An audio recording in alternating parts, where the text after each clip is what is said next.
어느덧 기독교 리더십 학교 4강입니다. 신약의 리더십은 어떤 것인지 살펴보겠습니다. 리더십, 섬김과 봉사를 의미합니다. 시작! 리더십, 섬김과 봉사를 의미합니다. 지난 시간에 구약에서 이야기하는 리더십의 핵심 포인트, 첫째는 바로 기억하십니까? 무엇이었죠? 하나님이 이 땅에 하나님의 사람들을 보내주시고 하나님 말씀에 순종하는 것, 그것이 리더십이다. 그리고 왕으로서, 선지자로서, 제사장으로서 하나님의 백성들을 섬기는 것, 섬김이 구약의 리더십이다. 이게 다 연결이 됩니다. 그렇다면 신약에서는 어떨까요? 구약에서 순종과 섬김이었다면 신약에서는요, 이 리더십이 조금 더 확대가 돼서요, 7가지를 이야기를 합니다. 신약에서 이야기하는 리더십은요, SSS가 MT도 가고 PT도 받았다, 이렇게 약자를 쓰는데요. 첫 번째 S가 servant입니다. 이게 바로 뭐냐면 SERVANT, 서번트라고 한번 따라볼까요? 섬김의 리더십. 시작! 섬김의 리더십. 이 구약하고 바로 연결이 되죠. 두 번째가요, 스튜어드라고 하는데요, 한국말로 얘기하면 저를 한번 따라해 보시죠. 청지기 리더십. 시작! 청지기 리더십입니다. 이 세 번째가 매우 재미있습니다. 우리가 이 땅에 살면서 예수를 믿고 구원받아 하나님의 자녀로서 살아갈 수 있는 것은 전적인 하나님의 은혜입니다. 은혜로 구원받은 우리들이 이제 누구만 따라가요? 목자 대신 하나님만 따라가듯이, 내가 양이고 양은 내 음성을 듣고 나는 양을 위하여 목숨을 버린다, 주님 말씀하셨습니다. 그래서 shepherd라고 하는 단어를 쓰는데, 이게 한번 따라볼까요? 목자의 리더십. 시작! 목자의 리더십. 우리 예수님이 목자가 되신다는 것입니다. 네 번째는요, 멘토. 이건 한국말이 좀 없네요. 멘토링 리더십. 시작! 멘토링 리더십. 제자를 양육하고 친히 먹고 자고 함께 생활하시던 우리 예수 그리스도. 그 다음에 이 다섯 번째도 되게 중요한데요, 예수 그리스도를 믿었다라고 하는 것은 그냥 구원받고 하나님의 자녀 되는 것, 이걸로 끝나지가 않습니다. 한번 저를 따라해 보시겠습니까? 훈련 받아야 됩니다. 시작! 훈련 받아야 됩니다. 그래서 트레이닝이라고 얘기를 합니다. 한국말로 얘기하면 훈련 리더십. 시작! 훈련 리더십입니다.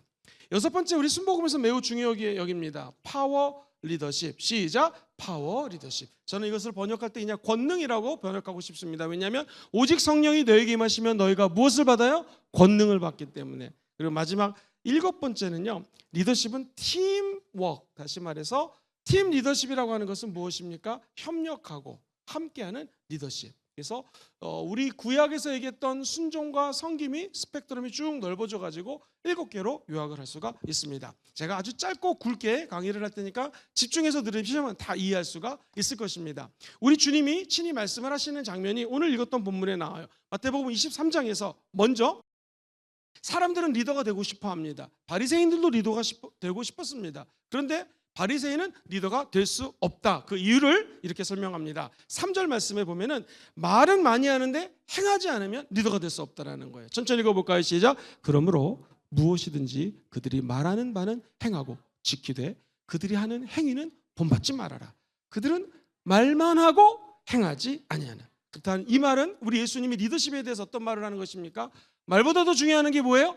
행함이라는 거예요. 우리 청년들이 매주 주일마다 야고보 리더십에 대해서 공부를 매주 하고 있습니다. 야고보에서 얘기하는 진짜 리더는 무엇입니까? 행함이 없는 믿음은 죽은 믿음이라는 거예요. 그래서 구원은 믿음으로 받지만 믿음으로 받은 이 구원을 예수를 닮아가려고 끊임없이 행동을 해야 된다는 것입니다.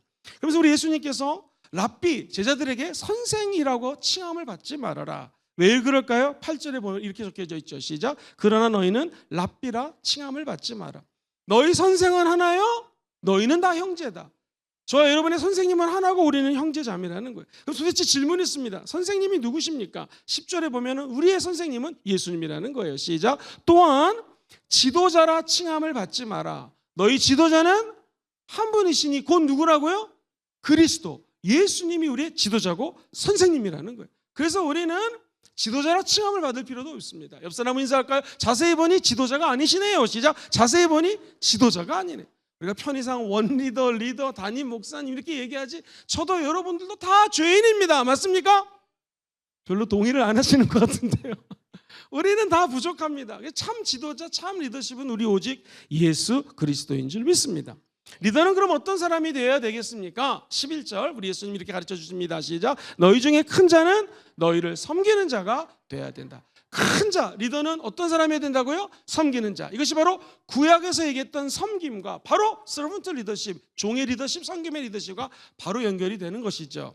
그러면서 11절에 보면은 나를 낮추고 먼저 섬기는 자가 될 때 리더십이 될 수 있다는 것입니다. 저와 여러분들이 예수 믿고 구원받아 천국 백성 됐으면 다시 한번 믿으시면 아멘 해볼까요? 이제 우리가 낮아지고 예수를 높일 수 있다면 우리는 리더십의 반열에 들어갈 수가 있는 것입니다. 그래서 저와 여러분들을 향한 하나님의 뜻을 예를 들면 갈라디아서 5장 13절에 사도 바울이 이렇게 선포합니다. 이건 우리 남자분들만 읽어볼까요? 시작. 형제들아 너희가 자유를 위하여 부르심을 입었으나 그러나 그 자유로 육체의 기회를 삼지 말고 어떻게 해야 됩니까? 오직 사랑으로 서로 종노릇하라. 그렇습니다. 우리가 자유를 위하여 부르심을 받았는데 이 자유를 육신을 위해서 쫓지 말고 오직 사랑으로 서로 종노릇하겠습니다. 서로 종노릇하라. 이게 예수 믿는 자들의 삶이라는 것입니다. 꽃이 있습니다. 너무너무 예뻐요. 근데 이게 좋아합니다. 향기가 없습니다. 이것은 살아있는 꽃은 아니죠. 음식이 되게 상했습니다. 그런데 이 세상에서 제일 좋은 그릇에다 받쳐가지고 목사님 드세요, 장로님 좀 드세요. 이거 우리 목사님들 장로님들 드시겠습니까? 먹을 수가 없죠. 아무리 좋은 그릇에 담겨 있어도 그 음식이 상했거나 썩으면 먹을 수는 없는 것처럼 예수 믿는 사람들은 그리스도의 향기를 흩날려야 되고요, 그리스도인의 맛을 내야 된다는 거예요. 그 향기와 맛이 무엇인가? 한번 따라해 볼까요? 사랑으로 종노릇하기. 이게 바로 리더십의 핵심, 하나님께 순종하고 섬김이 그대로 구약하고 연결된다는 것입니다. 첫 번째, 섬김의 리더십은 도대체 무엇입니까? 이 리더십을 공부하면은요, 구약에서 이야기하는 리더십의 단어들, 신약에서 얘기하는 단어들이 많이 나오는데 신약 성경에서는 리더를 의미하는 것이 보호자라는 단어를 씁니다. 앞에서 먼저 보호하고 인도하는 사람, 성도를 두 번째 온전케 하는 사람이 리더다. 수선하고 고치고 구비시킨다라는 뜻입니다. 카탈티조라는 단어를 쓰는데 우리 성도들을 온전케 하는 사람 또는 그분이 리더가 된다라는 거예요. 그리고 세 번째, 다스리는 자. 이 다스리는 자가 재밌습니다. 배를 보시면요, 키를 잡는 선장이라는 거예요. 배를 왼쪽으로 오른쪽으로 틀 수 있는 거죠. 운전대 잡은 사람 마음이라는 것처럼 운전대를 잡은 사람이 바로 이 리더다. 네 번째는요, 산자의 주인이 되어서 살아있는 사람들을 다스린다라는 거예요. 그런데 큐리오스라는 것은요, 신약 성경에 항상 예수 그리스도를 의미합니다. 주여 뉘시니까 내가 너의 주다 할 때 큐리오스라는 단어를 쓰는데 살아있는 저와 여러분들 박수 한번 시작. 아우 잘 치십니다. 살아있다는 증거죠. 살아있는 사람들의 주가 누구라고요? 예수 그리스도. 그분이 리더라는 것입니다. 다섯 번째는요, 선생님 또는 지도자. 시작. 선생님 또는 지도자. 말 그대로 가르치고 인도하는 사람, 이런 말들이 써있어요. 마지막, 이 성경에 신약 성경에 무려 75회나 머리, 케팔레라고 하는 단어가 썼어요. 구약의 로시, 머리, 교회의 머리라는 거하고 의미가 상통합니다. 그렇다면 이 신약에서 이야기하는 리더십의 7가지, 첫 번째는요, servant 리더십, 한국말로 얘기하면 종의 리더십입니다. 섬김의 리더십입니다. 우리 예수님이 십자가에 죽기 전에 수건을 허리에 두르시고, 그 당시 고대 근동에는 돌아다니다가 집에 오면 발이 더럽기 때문에 그 집안에서 제일 낮은 사람이 손님의 발을 닦습니다. 근데 우리 예수님이 친히 수건을 허리에 두르시고 제자들의 발을 닦죠. 이게 무엇입니까? 바로 섬김의 리더십의 전형적인 모습을 보여주는 것입니다. 한번 시간이 없어도 읽어드릴게요. 요한복음 13장 3절로 5절에 보면 주 예수는 아버지께서 모든 것을 자기 손에 맡기신 것과 또 자기가 하나님께로부터 오셨다가 하나님께로 돌아갈 것을 이미 아셨고 저녁 잡수시던 자리에서 일어나 겉옷을 벗고 수건을 가져다가 허리에 두르시고 5절 시작. 이에 대야에 물을 떠서 제자들의 발을 씻기시고 그 두르신 수건으로 닦기를 시작하셨다. 이게 바로 리더십입니다. 리더십은 발을 닦는 사람입니다. 다시 말해서 아까 찬양했던 것처럼 낮은 자의 하나님, 겸손하게 낮아졌다는 것입니다. 그럼 하나님께서 하나님과 동등됨을 취하지 않고 이 땅에 낮아져서 오신 예수 그리스도를 가만히 두지 않으시고 십자가에 죽었지만 우리 주님은 저 음부 밑에 내려가셨지만 부활하시고 저와 여러분들 모든 이름에 태어나신 이름을 주셨고요, 모든 무릎이 그 발 앞에 무릎을 꿇고 경배하는 우리의 주 큐리오스가 된 줄 믿습니다. 그래서 우리 예수님의 리더십은 섬김, 종, 낮아지지만 주님이 낮아진 자를 높여주신다는 것입니다. 우리 주님은 어떻게 우리를 섬겨주셨습니까? 저와 여러분들이 병이 있을 때, 마음이 상심할 때, 오갈 데가 없을 때, 아무도 나를 인정해 주지 않을 때, 내 마음에 눈물이 많이 나지만 그 눈물의 의미를 아무도 알아주지 못할 때 이 예배당에 나와 기도하면 우리 주님이 만나주십니다. 병을 고쳐주십니다. 마음을 달래주십니다. 우리를 안아주십니다. 믿으십니까? 그 예수님이 지금 이 자리에 함께 계십니다. 우리 주님은 나는 높고 너희들은 낮아, 나는 하나님이고 너희들은 죄인이여가 아니라 우리를 친구처럼, 아니 오히려 우리의 종이 되어서 우리를 섬기기 위해서 이 땅에 오셨다라는 거예요. 그래서 마가복음 10장 45절에서는요, 인자가 온 것은 섬김을 받으러 온 것이 아니라 도리어 섬기려 하고 자기의 생명을 많은 사람들에게 무엇으로? 대속물로 주기 위함이라고 성경은 이야기하는 것이죠. 성경에 보면 신약의 수많은 사람들이, 예를 들면 바울이 나는 종입니다, 로마서 1장 1절을 비롯해서 수많은 성경 속에서 자기를 종이라고 얘기합니다. 나는 은과 금을 탐하지 않습니다, 명예도 탐하지 않습니다. 바울의 고백입니다. 자비랑 선교를 했습니다. 그리고 그는 중보자로서 수많은 사람들을 섬겼죠. 스데반 집사님 십자가에서 마치 예수님처럼 죽으면서 자기를 죽이는 자들을 섬겼습니다. 주여 저들의 죄를 용서해 달라고 섬겼습니다. 사도 베드로, 야고보 다 이 servant leadership, 즉 섬김의 리더십을 갖고 있었던 것이죠. 두 번째는요, 리더십은요 steward라는 단어를 쓰는데 청직이라고 하는 것은요 헬라어 오이코노모스라는 단어에서 나왔는데, 이 말은 어떤 재산을 맡아서 그 재산을 관리하는 사람이에요. 우리가 너무나 잘 아는 1달란트, 2달란트, 5달란트 비율을 생각하면 딱 맞습니다. 우리에게 준 달란트가 있는데 이것을 책임을 지고 관리하는 것을 스튜어드라고 단어를 쓰고 청직이라고 얘기합니다. 예를 들면 누가복음 12장 42절에 주께서 말씀하십니다. 지혜 있고 진실한 뭐가 되라고요? 청지가 되라. 이게 참 재밌는데요, 청지기를 쉽게 얘기하면 네 가지인데 따라볼까요? 받자, 손도 이렇게 한번 해보세요. 받자, 키우자, 전하자, 땅을 가리키면서 남기자. 자, 다시 한번요. 받자, 키우자, 전하자, 남기자. 예배를 드리면서 은혜를 받는 사람이 청직입니다. 이게 내 힘과 내 아이디어, 지식 가지고 목회도 할 수 없고 사업도 할 수 없고 공부도 할 수 없기 때문에 주님의 지혜를 받아야 돼요. 은혜를 받는 자가 바로 하나님의 사람이에요. 우리가 2025년도에 예배를 많이 드릴 겁니다. 새벽 예배, 저녁 예배, 예배를 드릴 거예요. 예배 드려서 뭐 할 것입니까? 하나님으로부터 오는 구원을 받으시기를 바랍니다. 지혜를 받으시기 바랍니다. 치유를 받으시기 바랍니다. 성령 충만함을 받을지어다. 축복도 받으십시오. 우리 주님 언제 올지 모르지만 우리 주님 오실 때 다 하늘로 올라가는 은혜도 받으십시오. 그죠? 받는 거 예배. 그래서 그런 어려운 말로 우리 리더십에서는요, 따라볼까? 수탁자라는 것은 그 하나님의 은혜와 하나님이 나에게 주는 직분을 수탁 받는 자라는 거예요. 그죠? 이 스튜어드 리더십의 제일 기본입니다. 두 번째, 받았으면 어떻게 되냐면 키워야 돼요. 교육을 통하여, 훈련을 통하여 사는 모습을 바라보면서 키우는 것입니다. 그래서 한번 따라해 볼까요?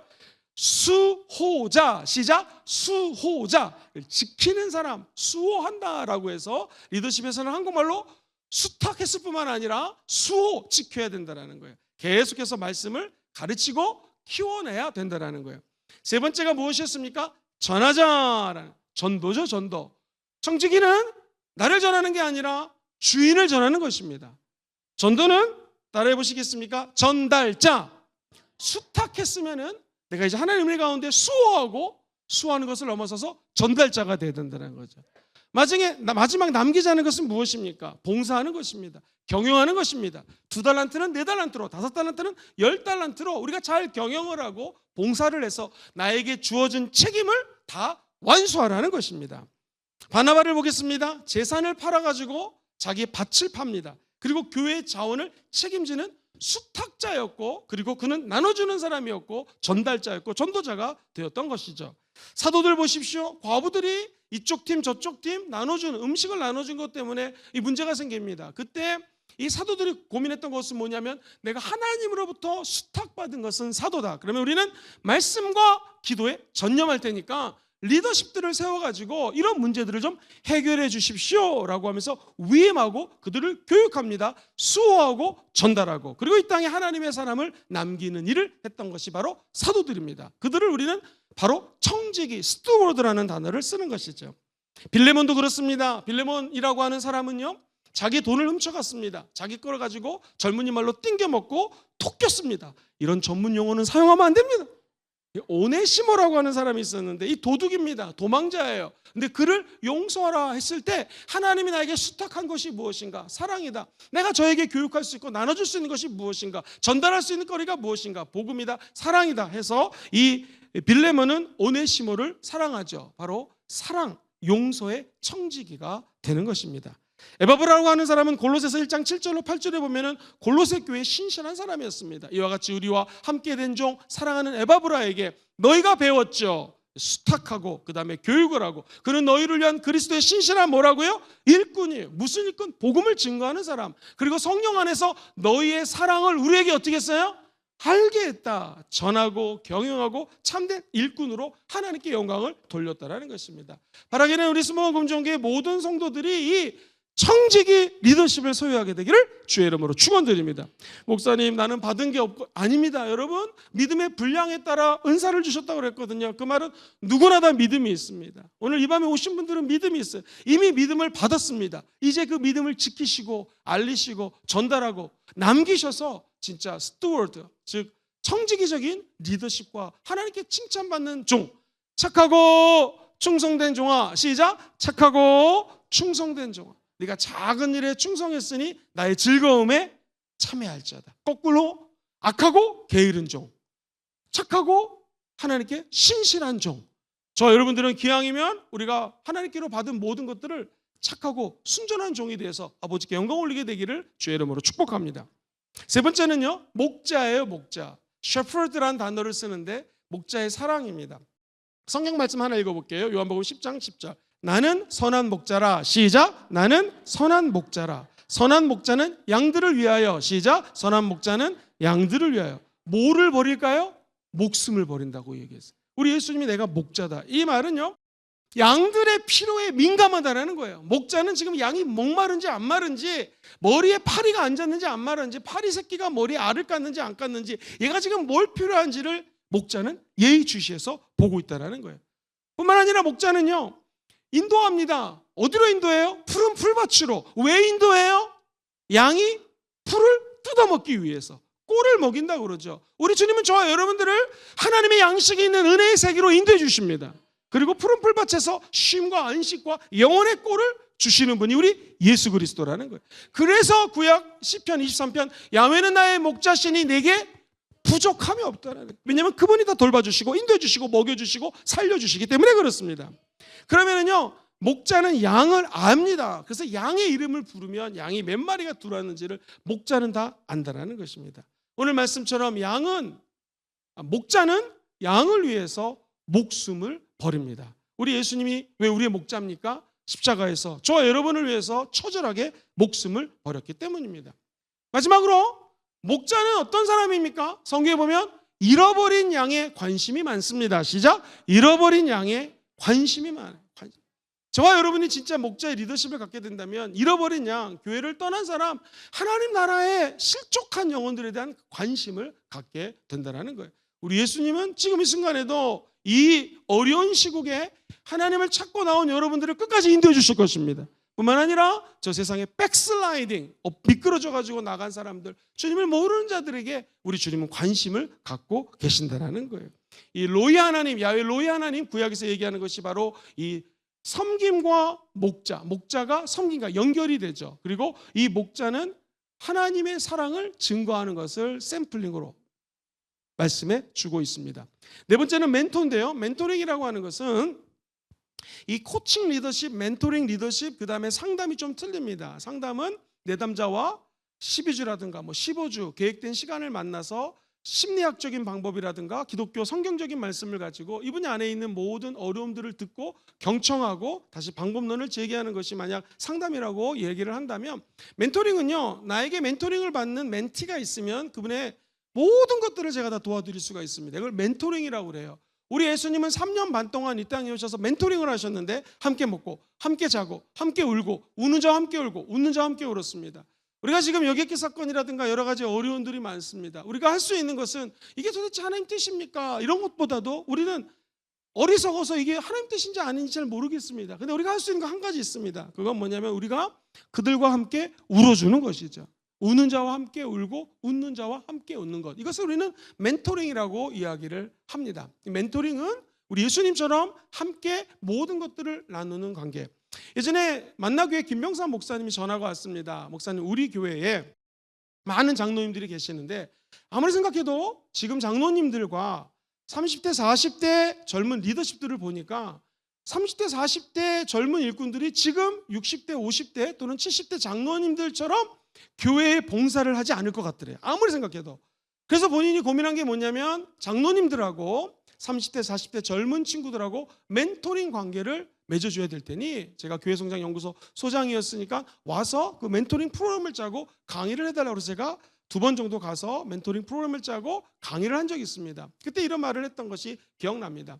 멘토라고 하는 것은요, 단순히 한 가지 목적 지점을 향하여 출발지가 있고 목적지를 향하여 함께 그 목적만을 위해서 가는 것, 여러 가지 주제가 아니라 한 가지 타겟을 놓고 가는 것을 코칭 리더십이라고 그래요. 관계를 맺고 목적지를 정하고 함께 동행하는 것, 이 코칭 리더십하고 틀립니다. 상담도 아닙니다. 멘토링은 그냥 함께 울고 웃는 것입니다. 뭐 이런 내용의 것들을 장로님들께 70명쯤 됐든가 제가 강의를 했던 기억이 있습니다. 사랑하는 우리 성도님들, 멘토링, 이거 사실 우리 인간이 인간에게 하는 거, 함께 울어주고 함께 웃는 것밖에는 방법이 없습니다. 근데 우리 예수님은 저와 여러분들에게 오셔서 진짜 멘토가 되고요, 그리고 우리를 통하여 잃어버린 영혼들을 하나님의 사라로 멘티들을 모아서 이끌기를 원한다는 것입니다. 멘토링이라는 것은 한 사람이 다른 사람에게 일정한 관계를 맺으면서 개인적으로 영향을 미쳐주고 도와주는 전 과정, 모든 과정을 멘토링이라고 합니다. 기독교의 리더십은 요 멘토링입니다. 함께 시간을 보내주는 것. 5번째는요, 트레이닝입니다. 이거는 뭐냐면은 훈련이죠. 훈련.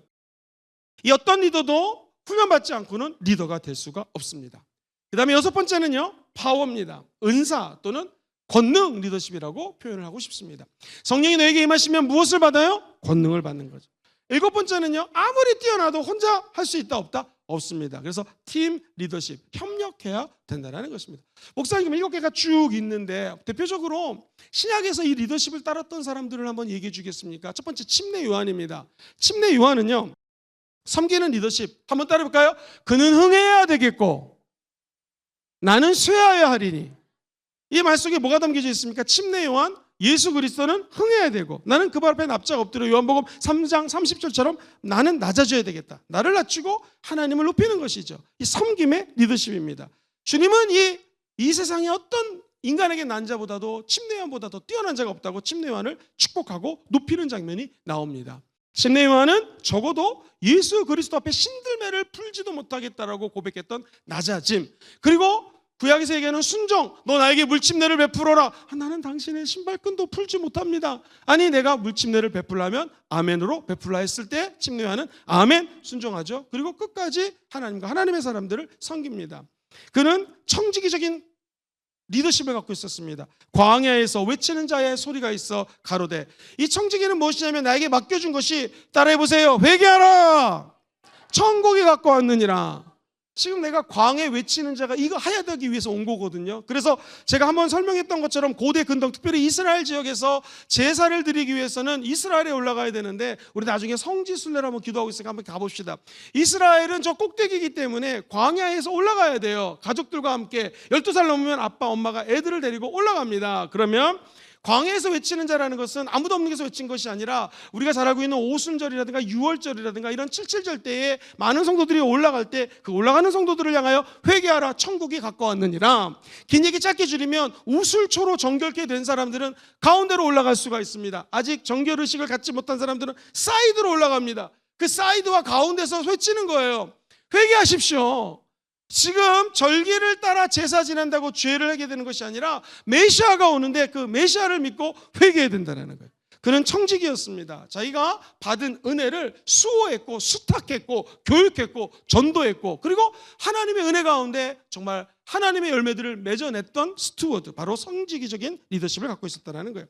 헤롯 왕의 죄를 지적하는 거 쉽습니까? 왕입니다. 그런데 헤롯 왕의 죄를 지적하고 그 책임감 있는 모습을 보여줍니다.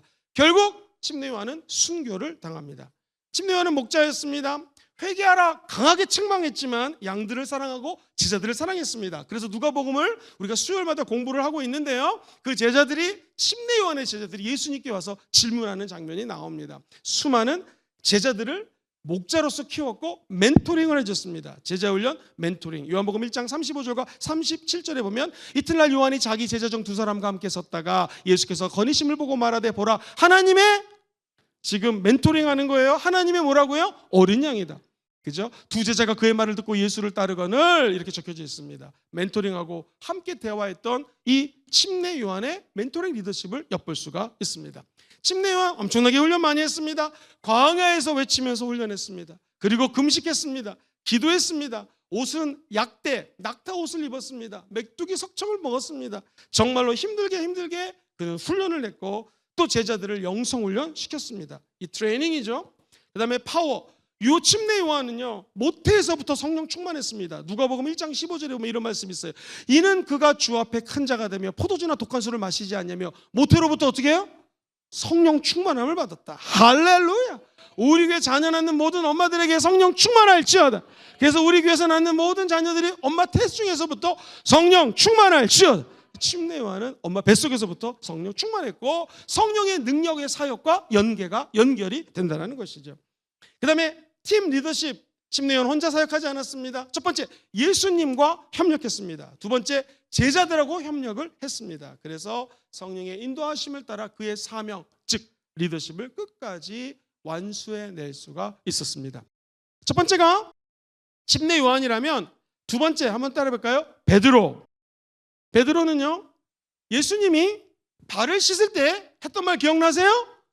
주여 씻지 말아주세요. 내가 씻지 않으면 너랑 상관이 없다. 굉장히 성격이 급했습니다. 너는 나를 누구라 하느냐? 주는 그리스도여 살아계신 하나님의 아들입니다. 바으나 시므나 복이 있도다. 이를 알것은 네가 아니라 하늘에 계신 아버지다. 엄청 축복을 받았죠. 땅에서 묶으면 하늘에서 묶이고 땅에서 풀면 하늘에서 풀리고. 그런데 그에게 어려움이 다가옵니다. 이제 내가, 예수님 말씀하시기를 이제 내가 이제 죽고 3일 만에 부활할 것이다 하는 메시지를 처음 제자들에게 알립니다. 그때 뭐라고 그럽니까? 베드로가 주여 그리 마옵소서. 그러다가 우리 주님이 했던 말 기억나세요? 뭐라고 그러죠? 마태복음 16장에 사탄아 물러가라. 이게 무슨 드라마 같아요. 칭찬받았다가 사탄아 물러가라. 그의 인생의 변곡점은 너무나 많았습니다. 업앤다운이 많았습니다. 우리의 인생을 보면 우리도 이럴 때가 많이 있습니다. 잘 될 때도 있고 안 될 때도 있고 칭찬받을 때도 있고 그럴 때도 있고 주님께 나아갈 때도 있고 죄를 지을 때도 있습니다. 그런데 이 베드로는 예수 그리스도를 인격적으로 만나고 성령을 체험하자 진정한 섬기는 종이 되었어요. 그래서 베드로전서 5장 2절에 그의 고백입니다. 베드로가 쓴 글입니다. 시작. 너희 중에 있는 하나님의 양무리를 치되 억지로 하지 말고 하나님의 뜻을 따라 자원함으로 하며 더러운 이득을 위하여 하지 말고 기꺼이 하라. 이 말이 무엇입니까? 억지로 하지 말고 자원하고 하고 섬기면서 기꺼이 기쁨으로 하라고 섬김의 리더십을 깨닫게 되었다는 것이죠. 청직입니다. 복음을 사명을 따라 유태인에게 전했습니다. 유대인에게 전했습니다. 그걸로 끝났을까요? 아니요. 이 침례 요한은 주로 유대인에게 복음을 전했다면 우리가 잘 아는 사도행전 10장에 보면 고넬료라고 하는 이방인에게 복음을 증거합니다. 그는 은혜를 받았고 그 은혜를 수탁했을 뿐만 아니라 수호했고 그리고 베드로가 고넬료 집에 가가지고 교육을 합니다. 복음을 증거합니다. 전달합니다. 그리고 그는 5달란트 받았던 것을 모두 다 열매를 맺는 스튜어드, 청지기 리더십을 활용했다라는 것이죠. 충성스럽게 관리했습니다. 그리고 무엇보다도 제가 개인적으로 베드로를 좋아하는 것은 따라해볼까요? 자기 실패 관리. 시작. 자기 실패 관리. 여자의 아이 앞에서 나는 예수를 모른다고 3번이나 부인하지 않았습니까? 자기 실패했습니다. 누구나 실패합니다. 그래서 예수님과 상관없이 다시 낚시질을 하러 베드로는 어부가 되어서 우리 예수님을 모른다 하고 도망쳤습니다. 근데 그 실패한 자리에서 우리 예수님을 만납니다. 다시 은혜를 받고 수탁자가 됩니다. 복음을 소화하는 자가 됩니다. 급기야 성령을 받자 그는 진짜 제대로 된 전도자가 되어서 오늘 얘기하는 목자로서 자기 위치를 격상시키게 됩니다. 우리 주님 그때 말씀하시죠. 네가 나를 사랑하느냐? 주님 내가 당신을 사랑하는 줄 주님이 아십니다. 네가 나를 사랑하느냐? 주님 뭐라 그래요? 내 양을 치라. 목자 리더십. 그리고 그는 진짜 목자가 되어서 많은 사람들에게 복음을 증거합니다. 사도행전 2장 14절 이하에 예수 주 예수를 믿거라, 회개하라, 그리고 주 예수 그리스도를 믿고 성령 받으라, 여러 가지 설교를 하자. 우리가 아는 것처럼 몇천 명이 예수를 믿었다고요? 3천 명. 엄청난 훈련과 멘토링을 하는 리더로 하나님께서 격상시켜 주십니다. 바라기는 우리도 넘어지고 쓰러지고 실패할 수 있지만 성령에 사로잡혀서 우리도 훈련받고 충동적이었던 베드로가 변화된 것처럼 하나님의 은혜로 변화되는 날이 오게 될 줄 믿습니다. 베드로전서 1장 6절로 7절 베드로의 고백을 들어보십시오. 그러므로 너희가 이제 여러 가지 시험으로 말미암아 잠깐 근심하게 되지 않을 수 없으나 오히려 크게 기뻐하라는 거예요. 우리가 혹시라도 넘어졌으면 기뻐하십시오. 주님이 우리의 손을 붙잡아 주십니다. 7절 같이 읽어봅시다. 시작. 너의 믿음의 확실함은 불로 연단하여도 없어질 금보다 더 귀하여 예수 그리스도서 나타나실 때에 칭찬과 영광과 존귀를 얻게 될 것이다. 할렐루야. 우리도 훈련받아서 영광과 존귀와 찬양을 하나님으로부터 받고 주님의 존중함을 받는 저와 여러분들 되시기를 주의 이름으로 축원드립니다. 파워, 권능 리더십. 베드로는 죽은 자를 살립니다. 아픈 자를 고칩니다. 사도행전 3장에 보면 성전 미문가에 보면 이 다리가 아픈 사람이 있는데요, 안진뱅입니다. 그때 유명한 말을 하죠. 나는 은과 금은 없거니와 내게 있는 것 이것을 너에게 준다. 네 번째 절 시작. 나사렛 예수 그리스도의 이름으로 일어나 걸으라. 오른손을 잡아 일으키니 발과 발목이 곧 힘을 얻고 뛰어 서서 걸으며 그들과 함께 성전으로 들어가면서 걷기도 하고 뛰기도 하고 제일 밑에 줄 하나님을 찬송하니. 할렐루야. 이게 권능입니다. 우리는 은도 없을 수 있고 금도 없을 수 있습니다. 그러나 우리에게 있는 것 나사렛 예수 이름이 있습니다. 예수 이름으로 다시 일어날지어다. 2024년 너무나 힘들어서 낮아지고 좌절하고 자빠진 자가 있다면 나사렛 예수 이름으로 명하노니 일어나 걸을지어다. 우리에겐 권능이 없지만 오직 성령이 임하시면 우리에게 권능이 임하게 될 줄 믿습니다. 파워, 권능, 성령 안에 있는 것이죠. 그는 결국 복음을 전파하고 은사를 활용하고 교회를 부흥시키는 위대한 종으로 쓰임받게 됩니다. 그리고 그는 마지막으로 팀 리더십 7번째, 베드로의 경우는 예루살렘의 지도자들하고 친했습니다. 요한하고 친했습니다. 야고보하고도 친했습니다. 나중에 바울과 살짝 갈등이 있었지만 바울과도 함께 사역을 합니다. 베드로, 지금 얘기했던 7가지 리더십을 갖춘 신약의 리더였습니다. 자, 그렇다면 바울은 어땠을까요? 바울의 서번트 첫 번째 섬김의 리더십은요, 먼저 수없이 많은 성경에 자기를 종이라고 고백합니다. 둘로스, 이 말은 몇 번 언급했던 것처럼 내 의사결정권도 없고 나는 소유권도 없습니다. 완전히 가구 같은 존재입니다. 라고 자기 자신을 낮춥니다. 고린도전서 9장 19절은요, 내가 모든 사람들에게서 자유로우나 스스로 모든 사람들에게 뭐가 되었다고요? 종이 되었다. 그 이유는 뭐예요? 더 많은 사람을 얻고자 함이라.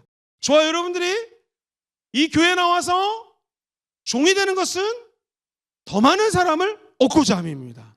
섬김의 리더십에 예수 그리스도를 판박이처럼 닮아놓은 사람이 사도 바울인데 그가 종이 된 이유는 수많은 영혼들을 구원하기 위함이라는 것입니다. 다시 말해서 사역의 본질, 사역의 가장 핵심을 섬김으로 뒀다라는 것이죠. 스튜어드 두 번째 청지기 리더십입니다. 그는 보통 사람하고 틀렸습니다. 복음의 청지기였고요, 뿐만 아니라 리더십으로서 자기 자신을 지키는 청지기였습니다. 사명도 있었지만 고난과 눈물과 헌신을 끝까지 책임졌던 하나님의 사람이었죠. 스튜어드, 청지기적 리더십. 세 번째가 목자죠. 사도 바울의 목자 리더십은요, 교회를 가리켜서 한번 따라해 볼까요? 하나님의 양떼. 시작. 우리 교회는 하나님의 양떼다. 자기가 목자의 마음, 예수님의 마음으로 그 교회들을 돌봤다는 거예요. 또 성경에 보면은 사도행전 20장 28절에 하나님의 피로 산 교회라는 단어가 나옵니다. 여러분들은 자기를 위하여 온 양떼를 위하여 삼가라. 성령이 그들 가운데서 여러분을 감독자로 삼고 하나님이, 그 다음 읽어봅시다. 시작. 자기의 피로 사신 교회를 보살피게 하였나라. 그렇습니다. 그는 이 하나님의 사랑을, 목자의 마음을 담아서 이런 고백을 했던 것입니다. 저 개인적으로는 고린도후서 12장 15절 말씀을 참 좋아합니다. 같이 읽어볼게요. 시작. 내가 너희 영혼을 위하여 크게 기뻐함으로 재물을 사용하고 또 내 자신까지도 내어주리니 너희를 더욱 사랑할수록 나는 사랑을 덜 받겠느냐. 더욱 사랑할수록 내가 사랑을 덜 받아도 내 재물을 사용하고 내 자신까지도 내어주겠다. 이 목자의 마음이죠. 책임감입니다. 사도 바울의 멘토링 리더십은 엄청났습니다. 우리가 잘 알고 있는 디도, 디모데 이런 사람들을 젊은 지도자들을 양육했던 사람입니다. 디모데후서 한 장만 읽어보겠습니다. 2장 2절. 또 네가 많은 증인 앞에서 내게 들은 바, 누구에게 들은 바예요 지금? 사도 바울에게 들은 바를 누구에게 부탁하라고요? 충성된 사람들에게 부탁하라. 디모데에게 하는 말입니다. 그들이 또 다른 사람을 어떻게 한다고요? 가르칠 수 있다. 아, 멋있지 않습니까? 바울은 디모데에게 많은 증인 앞에서 나에게 들었던 그 바를 충성된 사람들에게 다시 부탁해라. 그리고 그달이 또 다른 사람들을 가르칠 것입니다. 우리 모든 리더들 또 원리더님들에게 그동안 주님께로 들었던 메시지를 전하시기를 주의 이름으로 축원드립니다. 그들을 은혜 받고 또 다른 사람들에게 전하는 것이죠. 이것이 바로 우리의 홈 미팅이라는 것입니다. 어떤 리더가 되든 우리가 해야 될 일은 한 가지입니다. 우리가 받은 은혜, 주님의 사랑 증거하는 것인 줄 믿습니다. 그러면서 그는 수없이 많은 훈련을 받죠. 훈련받았을 때 성도들을 가르치는 일을 자기 사명으로 여깁니다. 에베소서 4장 2절 시작. 모든 겸손과 온유로 하고 오래 참음으로 사랑 가운데 서로 용납하라. 그 다음에 여러분 이 트레이닝을 시킬 때 바울은 엄청난 신학자였습니다. 목회자였습니다. 선교사였습니다. 고린도 교회, 갈라디아 교회, 에베소 교회 수없이 많은 교회에 하나님의 메신저로 쓰임받았다는 거예요. 저기 3층에서 예배를 드리는 청년이 떨어져서 죽습니다. 바울이 달려가서 기도하자 죽은 자가 살아나죠. 바로 파워, 권능의 리더십을 갖고 있었습니다. 그리고 그는 동역자들이 많았습니다. 디모데, 바나바, 실라, 브리스길라, 아울라, 브리스길라와 아굴라. 성경에 보면 수없이 많은 하나님의 동역자들이 특별히 로마서 16장에 쭉 기록되어 있는 것을 볼 수가 있습니다. 목사님 그러면 한번 좀 정리를 해주시죠.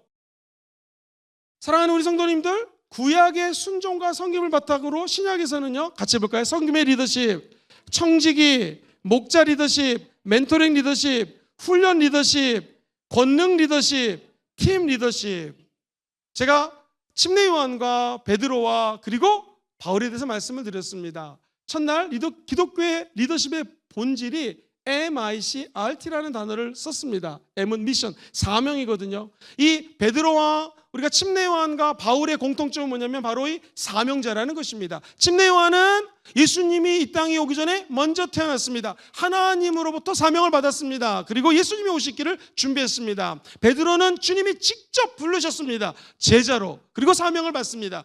바울은 예수님을 믿는 사람을 핍박했던 자입니다. 다메섹 도장에서 우리 부활하신 예수님이 나타났습니다. 그리고 성령의 감동을 받았습니다. 다 사명을 받았어요. 첫 번째 하나님으로부터, 예수님으로부터, 성령 하나님으로부터. 이 I는 인플루언스, 영향력입니다.